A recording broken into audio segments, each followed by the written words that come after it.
Educação à distância, mudando realidades.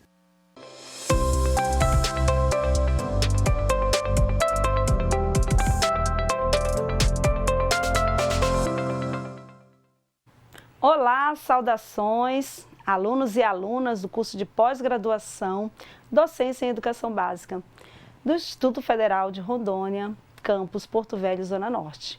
Eu sou a professora Thelma Fortes Medeiros e hoje nós vamos assistir mais uma aula da nossa disciplina de práticas educativa. Eu estou no campus Porto Velho, Zona Norte, mais especificamente no estúdio, gravando essa aula para você, e eu vou fazer uma breve descrição desse local. Eu estou no estúdio, atrás eu tenho uma parede toda branca, com alguns pontos que se interligam e uma frase que é uma marca da EAD com os dizeres na cor verde, que diz assim: EAD mudando realidades. Agora eu vou fazer minha audiodescrição. Eu sou uma pessoa de estatura média, nem muito gorda, nem muito magra, estou na situação, sou mediana, né, como dizem. Sou de cabelos longos, está escovado no momento, na cor preta, tenho os olhos castanhos, o que mais? Estou vestindo uma blusa colorida, com a cor predominante laranja, né, uma cor laranja com vários símbolos geométricos. Estou usando uma calça preta, estou de salto, estou usando um brinco pequenininho, um cordão que tem uma argola dourada, estou usando relógio, um anel na cor preta e estou maquiada também, estou maquiada para a nossa aula. Hoje, né, a gente, dentro dessa perspectiva, a gente tem que vir, eu estou maquiada com batom vermelho, eu uso aparelho. E essa é a minha audiodescrição. Nós temos, no canto inferior, a nossa tradutora e intérprete, que vai estar nos acompanhando nessa aula, vai estar traduzindo a nossa aula para uma melhor acessibilidade para todos. E vamos à nossa aula, nossa web aula hoje tem o tema Modelos Teóricos da Educação e as Contribuições para a Prática Educativa. Nessa proposta, você observa que não há prática pedagógica, prática educativa, sem um referencial teórico. E é nesse sentido, nessa interpretação, nesse entendimento que nós temos, que a prática não está dissociada da teoria. A nossa disciplina vai estar sendo ofertada concomitantemente com a disciplina de práticas de teorias educacionais. Então, a gente vai unir teoria e prática nesse nosso módulo de estudo. E isso vai ser importante porque você, aluno, você, aluna, vai poder relacionar a prática com uma teoria específica que você vai estar estudando. Vamos conhecer a nossa aula de hoje. A nossa aula de hoje, especificamente, modelos teóricos da educação e as contribuições para a prática educativa. Interessante, né? Interessante a gente pensar que esses modelos teóricos, eles vêm e eles não são estáticos, eles estão constantemente se refazendo. Por quê? Porque a gente concebe que o modelo teórico e uma prática educativa, ele advém, ele surge de onde? De um determinado contexto social, político, econômico, histórico, filosófico. Então, há diversas influências na construção de um modelo teórico e, consequentemente, de uma prática educativa. Percebemos que houve um tempo em que bastava você abrir o livro e depositar na cabeça do aluno todo esse livro para que o aluno memorizasse, estudasse, entendesse e assim ele estaria pronto para executar suas tarefas, suas atividades, sua vida profissional. E hoje, a gente mais que isso, né? A gente espera preparar cidadãos e cidadãs para viver no mundo e com o mundo, para exercer a cidadania, para que possa estar atuando em vários cenários da sociedade, político, econômico, social, no meio ambiente. Então a gente não pode e não tem como mais essa escola oferecer uma educação unilateral, uma educação que só tenha uma única perspectiva, um único modelo teórico. essa escola, ela serviu para um certo tempo atrás. Hoje ela não serve mais, porque nós vivemos em uma sociedade plural, múltipla, diversa e complexa, né, gente? O termo educação, em muitos casos, é usado de forma ampla, de forma genérica, ampla, mas a gente sabe que, especificamente, o processo de ensino e aprendizagem, ele não é um fenômeno único, pronto e acabado. Ele é múltiplo. Portanto, as diferentes abordagens teóricas se diferenciam de cada proposta metodológica, na visão sobre o papel do sujeito, da escola e da sociedade, da relação professor e aluno e da relação com o saber. Assim, sabemos que, de acordo com essa perspectiva, desse entendimento da escola, do professor, de compreender o papel desse sujeito numa sociedade, isso reflete diretamente em qual modelo teórico e qual a prática educativa que vai sofrer essa influência desse modelo teórico. Vamos agora assistir um vídeo para a gente buscar relacionar essa introdução da nossa aula. Vamos assistir esse vídeo, que é um vídeo da Ruth Rocha, que fala assim, quando a escola é de vidro. Não sei se você já conhece esse texto, se você já leu esse livro da Ruth Rocha, mas é um pequeno fragmento de uma obra da Ruth Rocha que faz uma reflexão. Um texto adaptado e produzido um vídeo. Assista com bastante atenção e observe os pontos principais desse vídeo. Vamos lá? Quando a escola é de vidro. Ruth Rocha. Eu ia para a escola todos os dias de manhã e quando chegava, logo eu tinha que me meter no vidro. No vidro! Se eu não passasse de ano, era um horror. Você tinha que usar o mesmo vidro do ano passado, coubesse ou não coubesse. Aliás, nunca ninguém se preocupou em saber se a gente cabia nos vidros. E, para falar a verdade, ninguém cabia direito. Dizem, nem sei se é verdade, que muitas meninas usavam vidros até em casa. E alguns meninos também. Mas uma vez veio para a minha escola um menino que parece que era favelado, carente, essas coisas que as pessoas dizem para não dizer que ele é pobre. Aí não tinha vidro para botar esse menino. Então, o Firule, ele se chamava Firule, começou a assistir às aulas sem estar por dentro do vidro. E os professores não gostavam nada disso. Já no outro dia, a coisa tinha engrossado. Já tinha 8 meninos que não queriam saber de estar nos vidros.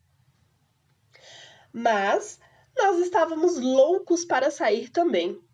E para cada um que ele conseguia enfiar dentro do vidro, já tinha 2 fora. Os professores das outras classes levaram cada aluno para ver o que estava acontecendo. Na pressa de sair, começaram a esbarrar uns nos outros e os vidros começaram a cair e quebrar. Então, eles descobriram que a maior parte dos vidros estava quebrada e que ia ficar muito caro comprar aquela vidraria toda de novo e que de agora em diante ia ser assim, nada de vidro. E foi assim que na minha terra começaram a aparecer as escolas experimentais. Fim. E aí, alguém se viu dentro de algum vidro? Ou vocês continuam ou estão tentando colocar seus alunos no vidro? Será que o vidro que eu usei ano passado serve para eu colocar o meu aluno este ano? E os eventos sociais que ocorreram, os adventos, né, que nós tivemos inúmeros, né, nesses últimos 2 anos, será que eu ainda posso usar os mesmos vidros? Será que os vidros que eu usei quando eu me formei, me graduei, eu posso hoje, depois de 20 anos de prática, ainda usar aqueles vidros? Ou será que eu preciso aumentar esse vidro, professora? Ou será que eu preciso encolher esses alunos? Muitas reflexões, né? E aí eu tenho certeza que alguém em algum momento se viu assim lá atrás, no seu período de estudo, se vendo obrigada a ser colocada em um vidro que você não cabia, em um vidro que você sabia que você não cabia lá. E muitas vezes, gente, a escola busca fazer isso, colocar todo mundo no mesmo vidro. E aí nós vamos pensar em uma perspectiva de ensino, né? Nós vamos abordar nessa disciplina a perspectiva construtivista, a disciplina a perspectiva de ensino, de modelo teórico que busca realmente valorizar as diferenças, a diversidade, a heterogeneidade dentro de uma sala de aula. E que é muito melhor eu massificar, igual para todos, mas que quando eu busco estar trazendo as individualidades de cada um, eu com certeza eu vou estar produzindo um ensino mais significativo. Sei que vocês têm aí inúmeras reflexões com esse vídeo. E na nossa web aula, na nossa aula síncrona, né? Nós vamos discutir bastante esse vídeo. Vejam bem comigo, vejam agora essa reflexão aqui. Existe uma abordagem melhor do que a outra? Qual a utilidade da teoria para orientar e dar sentido à prática? Qual a importância de identificar minha prática a uma determinada abordagem educacional? Então, essas 3 perguntas você vai procurar respostas, né? A partir dos nossos textos, a partir das nossas leituras, a partir das nossas discussões. Você vai relacionar essa prática exitosa, essa prática que você considera uma prática positiva, produtiva, significativa para o aluno e trazê-la para nossas aulas, nossos encontros síncronos, porque assim que a gente vai trazendo à tona, trazendo as discussões sobre os modelos teóricos e os modelos que nós estaremos estudando dentro dessa nossa unidade de estudo. Diferentes áreas do conhecimento contribuem para fundamentar uma prática docente.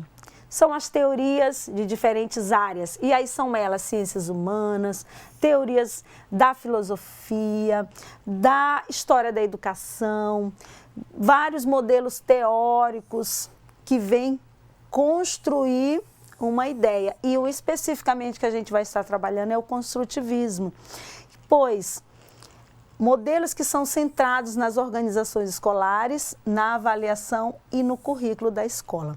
A gente sabe que existe uma dualidade entre a teoria tradicional e a teoria construtivista. Essa teoria construtivista, ela vem negar a teoria tradicional, ela vem contrapor, ou ela vem justamente dizer que há uma outra forma de ensinar, de forma mais significativa, ou dizer que nesse modelo histórico da sociedade, um modelo tradicional, né, lá de 1500 de Comênios, ele não é mais válido, ele não se sustenta mais nessa sociedade. E aí por isso que nós precisamos certamente nos apropriar bastante das ideias construtivistas, para que a nossa prática seja uma prática funcional, significativa e que traga conhecimento para os nossos alunos, para que eles possam aplicar na sociedade, na sua vida como um todo. O modelo construtivista, ele diz o quê? Que o construtivismo é uma teoria, né, sobre a origem do conhecimento. Então, ele estuda o conhecimento, pois considera que a criança passa por estágios, esses determinados estágios, até adquirir e construir o quê? O conhecimento. Então, a gente não pode dizer que as crianças, eu dou um conteúdo, ele memoriza e aprende, mas o construtivismo entende que a função principal na sala de aula é estimular o aprendizado dos estudantes, incentivar a participação ativa dos mesmos, seja por meio de intervenções ou exposições de suas respectivas opiniões sobre um determinado tema. Então, o construtivismo, que tem sua base, né, nos pressupostos de Jean Piaget, né, nos estudos teóricos de Jean Piaget, a qual você está estudando, né, nas teorias educacionais, e você compreende que nesse processo de questionamento, de interação com o meio, o aluno adquire a aprendizagem. Então, o modelo teórico, o modelo tradicional da educação, eles nos diziam o quê? Que nós bastávamos depositar o livro na cabeça do aluno para um determinado dia sacar esse conteúdo, né, que é o dia do quê? Da avaliação, e esse aluno estaria pronto, recebendo a nota, ele estaria pronto ou apto para a série seguinte. E não é assim, porque isso não valida a aprendizagem significativa do aluno. Sem dúvida, percebemos que, né, nesses últimos 70 anos, a gente houve esse avanço nesse modelo teórico do construtivismo e muito ainda há de ser estudado, muito ainda de ser descoberto no sentido de aplicar essa teoria e se ter uma nova prática, né, e se aprofundar cada vez mais os nossos estudos sobre essa teoria. A grande contribuição do construtivismo, pautado na obra de Piaget, é o quê? É a aplicação pedagógica das teorias construtivistas. E é a de que a aprendizagem não acontece de forma passiva pelo aluno, né? O aluno sendo sempre o receptor da aprendizagem, um agente passivo e o professor, o agente ativo no processo de ensinar, mas sim num processo de mútua relação com o saber. Então, o professor, ele deve o quê? Criar possibilidades enquanto sujeito mediador da aprendizagem e promover situações problema. Essas situações é que realmente que vão permitir o conflito, né, no aluno e, consequentemente, o avanço cognitivo de cada aluno na sua individualidade, promovendo o desenvolvimento das estruturas de pensamento, raciocínio lógico, julgamento e a argumentação. Então, sem dúvida, se não houver uma atividade, uma sequência didática que provoque o aluno a construir essas competências, essas habilidades, esses saberes que ele vai sendo construído a partir das propostas didáticas desse professor, o aluno jamais vai conseguir fazer uma evolução, adquirir novos saberes, novos conteúdos. E assim, gente, a gente percebe que a teoria ela foi avançando. Na próxima aula, a gente vai estudar sobre as sequências didáticas. Então, já sabemos que o construtivismo baseia-se no trabalho desenvolvido por Jean Piaget, isso já sabemos, e tem os seguintes princípios. Aprender indispensavelmente depende do quê? Daquilo que já sabemos. Então, a gente aprende a partir de um conhecimento já dado, certo, e que nós já sabemos. Então, a gente só evolui para o próximo, a gente só amplia a nossa rede de conhecimento quando a gente já sabe algo de alguma coisa. Lembra do aluno que não sabe nem como perguntar? É porque o aluno não sabe nem como formular aquela pergunta. Isso é um problema grave e que muitas vezes o professor, ele desconsidera porque ele diz assim, esse aluno nem perguntar ele sabe, mas será que o aluno realmente está entendendo? Ele não consegue nem formular a pergunta porque ele não sabe nem onde é que ele não entende. Então a gente só aprende, só avança o conteúdo a partir de um conhecimento que a gente já tem, que é um conhecimento real. Esse conhecimento real a gente consegue identificar no aluno? Como que a gente identifica esse conhecimento real? A partir dos levantamentos dos conhecimentos prévios desse aluno. Primeira prática do professor na organização da sua sequência didática. Fazer o levantamento dos conhecimentos prévios desse aluno. O que meu aluno já sabe sobre que conteúdo, sobre que assuntos, sobre que temas ele já conhece para ele poder argumentar, contestar, contribuir. E esse é o ponto de partida do nosso planejamento. Em seguida, a gente vai entender que as novas ideias, né, como vai ter essas novas ideias, ocorrem à medida que nos adaptamos e mudamos o quê? Nossas velhas ideias. Então, chega um novo conhecimento, vai acomodar ao conhecimento anterior e ele assimila e aí ele constrói um novo conhecimento. É aí o que fala, ele adapta, né? E aí aquela tríadezinha do Piaget que vocês estão estudando aí, que eu estou sabendo que vocês estão estudando esse tema. Então, o que acontece? Só surgem novos conhecimentos quando o aluno, ele acomoda e aí ele adapta ao novo conhecimento que está chegando. Também é importante que o aluno aprender envolve inventar ideias em vez de acumular fatos mecanicamente. Algo processual e mecanicamente, o aluno ele não vai aprender. A aprendizagem é muito mais que isso, porque ela ocorre quando repensamos sobre as ideias antigas e chegamos a novas conclusões sobre as novas ideias que conflituam, né, com as ideias antigas. Esse processo de desequilíbrio, né, gente, de desequilibração, que é aonde o professor age. Quando o professor conhece o que o aluno sabe, ele diz assim, ele tem esse conhecimento, mas eu quero que ele chegue nesse outro conhecimento. Então, o que ele vai lá? Ele bagunça as ideias do aluno. Ele traz aquela bagunça a partir de situações, problemas, situações do cotidiano.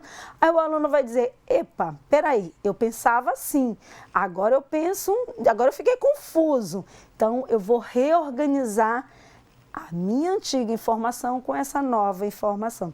E é por isso que é processual. Processual e gradativo. Você vai no constante processo de desequilibração, assimilação, acomodação e adaptação. E aí o aluno realmente vai construir o que David Alzubel fala, uma aprendizagem significativa. Nessa aprendizagem significativa, ele realmente aprendeu, porque o que a gente aprende, a gente não esquece. Mas o que a gente memoriza, a gente até num tropeço, a gente esqueceu o que a gente tinha que falar, né? Então, a aprendizagem, a memória é um dos pilares da aprendizagem, porque sem memória ninguém aprende, mas ela não é o único recurso da prática educativa do professor. E a gente já sabe aonde está alicerçada quando o professor só buscava a memória como formato de ensino, né? Está lá na educação bancária, lá na educação tradicional. E essa a gente não quer mais, né? Porque a gente sabe que para essa sociedade não serve mais.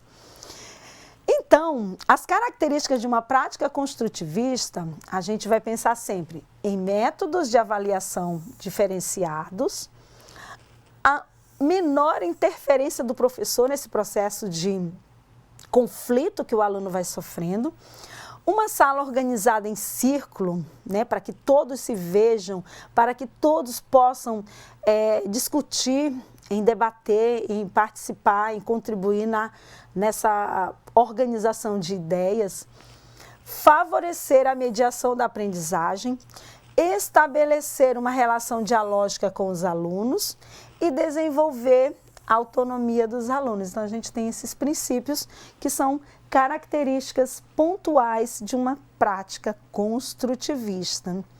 Então, se você é um professor centralizador, se você é um professor que gosta das cadeirinhas enfileiradas, que você não oportuniza o diálogo, então você não é um professor construtivista. Então, a gente tem que rever qual é o conceito teórico que sustenta essa minha ideia de que o aluno tem que estar enfileirado para que ele consiga aprender mais. Então, nesse sentido, a gente vai começar a perceber que há características muito peculiares à prática construtivista. As nossas referências para esse estudo, né, são esses textos que estão disponíveis na página da nossa disciplina. Estão lá os textos disponíveis para vocês. Desejo que vocês tenham boas aprendizagens. Curta a nossa unidade 2 lá de estudo, reflitam e venha participar da nossa aula síncrona. Até a próxima aula.